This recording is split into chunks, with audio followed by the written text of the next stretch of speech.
Hey folks, this is Adam Hill, and I am still a PhD candidate at UofT. I also continue to serve as an elected director on the University of Toronto Graduate Students' Union's Board of Directors, and it is the status of the latter to which I would direct our attention in this video. You see, the University of Toronto Graduate Students' Union, hereafter UTGSU, has become somewhat of an authoritarian meme in recent years. This may come as shocking, boring, or even old news, depending on your familiarity with the University of Toronto's Graduate Student Union. As I'll review in this video, in my time serving as an executive and as a director on their board, I've come to witness firsthand trademarks of the authoritarian regimes of the past, particularly increasing allergy to political plurality, deliberate attempts to consolidate power in order to preserve the political status quo, and deliberate attempts to undermine the rule of law. If you've made it this far into the video, read essay, then you're in luck.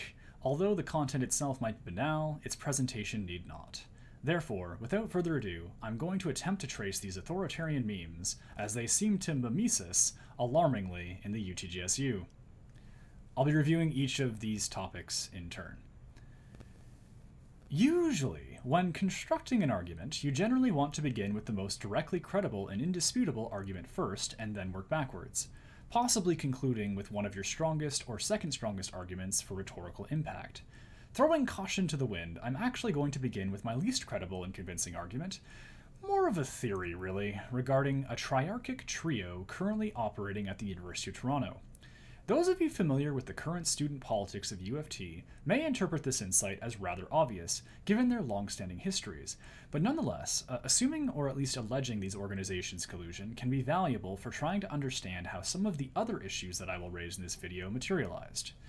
Long before my time at the University of Toronto, people associated with factions comprising the Boycott, Divestment and Sanctions Movement, or BDS, the Canadian Union of Public Employee Locals, or CUPE, representing graduate students at UofT, and the Canadian Federation of Students, or CFS, realized that they shared common ideological and, more decisively, political interests. I stress factions since the groups and subgroups that comprise these macro associations don't always agree, let alone play nice. In recent years, however, factions within UofT's BDS movement, within CUPE, especially CUPE 302, Oise's chapter, and within the CFS, seem to have consolidated their relationships in relatively unprecedented ways, particularly within the theater of the University of Toronto Graduate Students' Union. I won't delve too deeply into this emerging triarchy in this video because I have a lot of ground to cover, but I will quickly review a case study of the 2021 UTGSU Annual General Meeting. Annual general meetings can be especially validative of this kind of alleged collusion.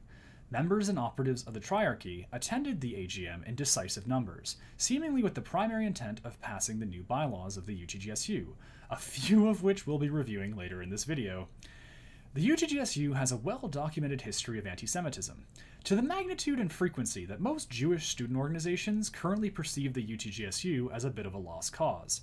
So the presence of BDS activists and or people sympathetic to the BDS movement at the AGM is somewhat of a historicized given for the UTGSU. The University of Toronto Graduate Students' Union is one of the few graduate student unions in Canada that has a permanent BDS representative body, and BDS activists in Toronto tend to want to keep it that way. Reportedly, during the same week as the UTGSU's AGM, at least one current UTGSU executive attended the 2021 CUPE 302 general meeting in order to seek reinforcements for their affiliate's AGM. One of the executives of CUPE 302 subsequently attended the UTGSU AGM and spoke effusively in favor of the new UTGSU bylaws. The new bylaws subsequently passed, so maybe their speech worked. As to the CFS's corner of the triangle, the current UTGSU executive director, the lawyer hired by the UTGSU to assist with drafting and vetting of the bylaw changes, the new communications coordinator, and very likely every new staff hire in the UTGSU all have direct and documented ties to CFS.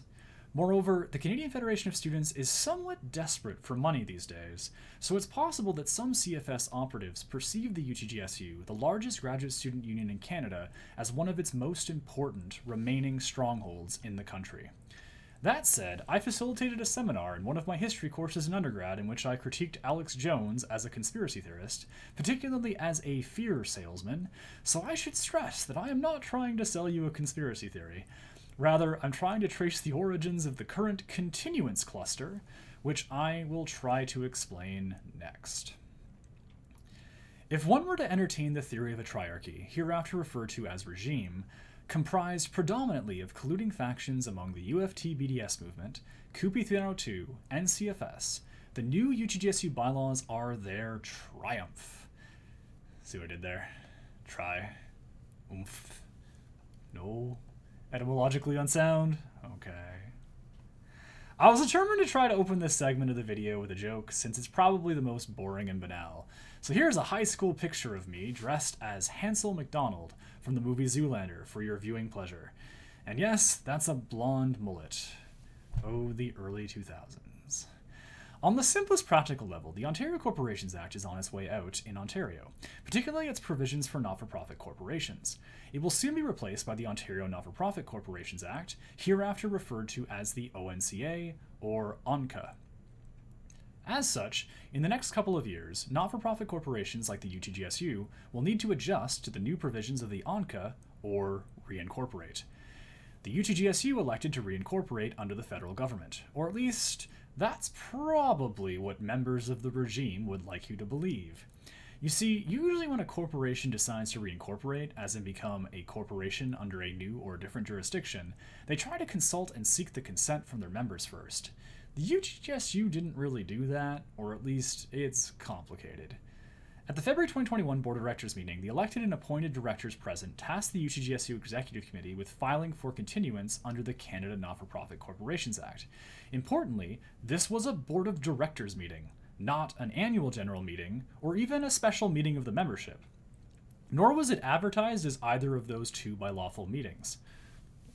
However, upon this motion, rather than merely preparing to file for continuance, as was discussed during that meeting in February 2021, the Executive Committee seems to have interpreted that motion verbatim, filing for continuance on behalf of the UTGSU's 20,000 members, seemingly duping the Government of Canada, specifically the Ministry of Government and Consumer Services Ontario, since that ministry vets these applications.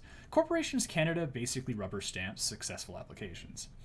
The UTGSU executive presented our application as though our shareholders or members had already consented to reincorporation. Now, this is an important point. Since under both the Ontario Corporations Act, to which the organization was subject at the time of seeking continuance under the CNCA, and under the Canada Not-for-Profit Corporations Act, to which an organization listed as the UTGSU is now subject, it seems that we are legally bound to seek a special resolution by the members comprising the corporation in order to reincorporate. This is pretty rudimentary. If you want to change the fundamental nature and legal basis of an entity representing a group of people, you should probably consult those people. Maybe even seek their consent first. Although the Board of Directors of the UTGSU, also known as its General Council, is exceptionally large relative to the boards of other not-for-profit corporations in Ontario, the UTGSU Board of Directors is not the general membership of the UTGSU. Its membership comprised of roughly 20,000 graduate students registered at UofT as of 2021. I bring this to your attention as I tried to bring to the attention of the UTGSU's membership and its board of directors, because the UTGSU could be fined $200 per director under the Ontario Corporations Act and or $5,000 per director under the Canada Not-for-Profit Corporations Act for not consulting its membership before reincorporating. Technically, according to my phone calls with Corporations Canada, reincorporating here would be defined as signing the Certificate of Continuance, which our executive director signed on June 21st, 2021, according to Corporation Canada's public records. That's approximately an upper limit of $1 million in fines under the CNCA, with approximately 200 directors, and or $40,000 in fines under the OCA. To this day, I do not know the total number of directors currently comprising the UTGSU's board, despite my inquiries over the past 3 years. This is the colloquial tip of the iceberg, since the UTGSU Board of Directors arguably also attempted to alter its future composition without the consultation or consent of the membership before the 2021 Annual General Meeting.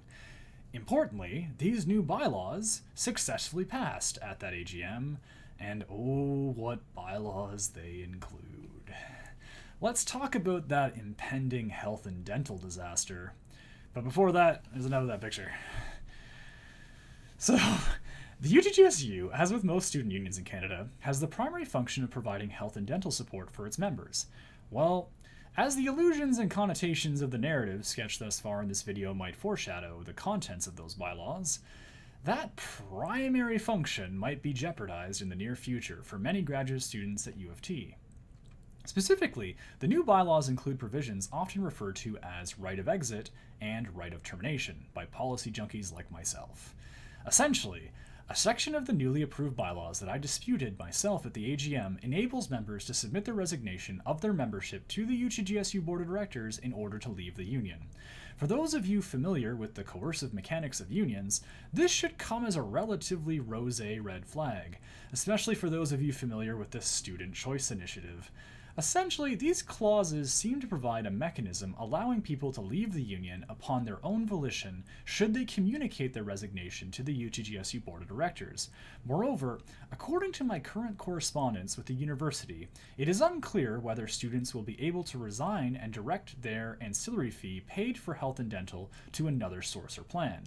Therefore, it's entirely possible that when these bylaws come into effect on May 1st, 2022, UofT graduate students will find themselves paying for health and dental that, in the near future, they might not be able to access.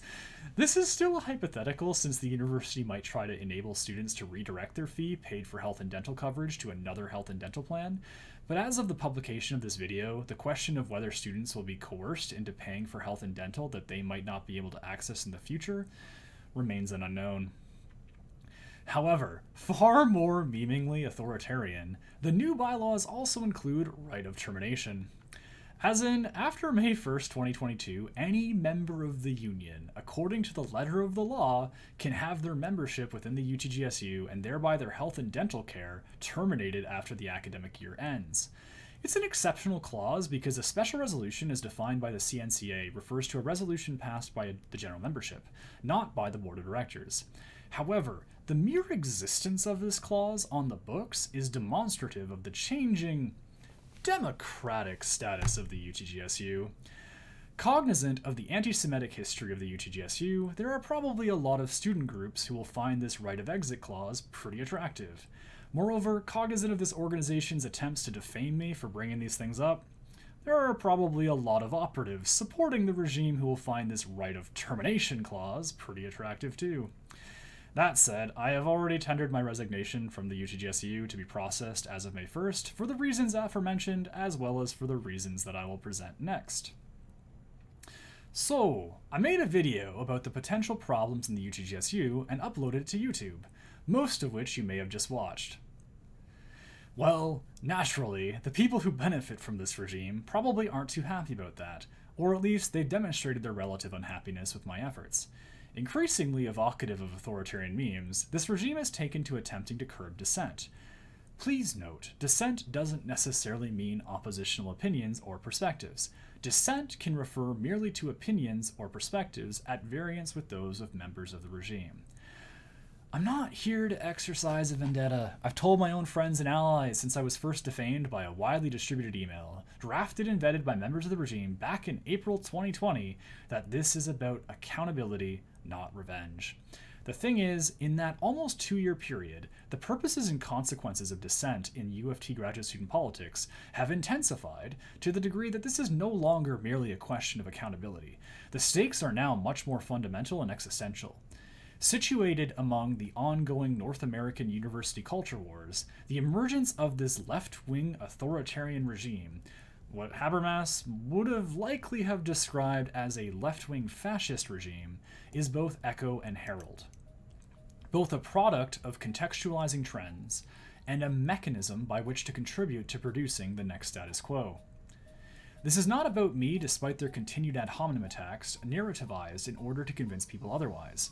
Dissident dissenters throughout history experience the same kinds of character assassinations as those who stand courageous in the face of adversity today. But my heroes and allies have not given up, nor have I, nor should you, especially if you're currently a graduate student at UofT. Combating authoritarianism is as easy as engaging in any of the classical democratic mechanisms that student unions cherish. Just ask questions. Talk with the people who you care about or whom care about you. And until next time, keep fighting the good fight.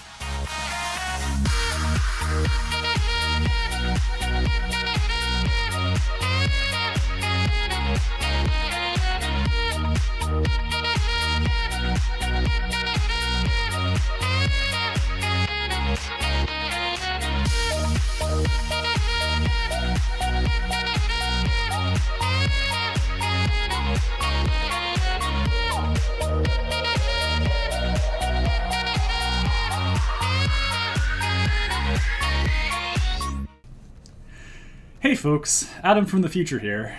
Thanks for staying for the post-credits scene, established cinematographic standard of the UTGSU is on Fire cinematic universe. Unfortunately, the University of Toronto's Office of the Vice Provost Students finally responded to my inquiries regarding resignation of membership after the recording of the preceding segment of this video. Ultimately, it appears as though many of the clauses of the new bylaws need UofT Governing Council approval before they become active.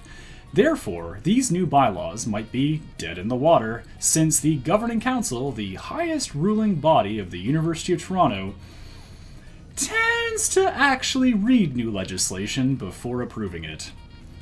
Regardless, until next time.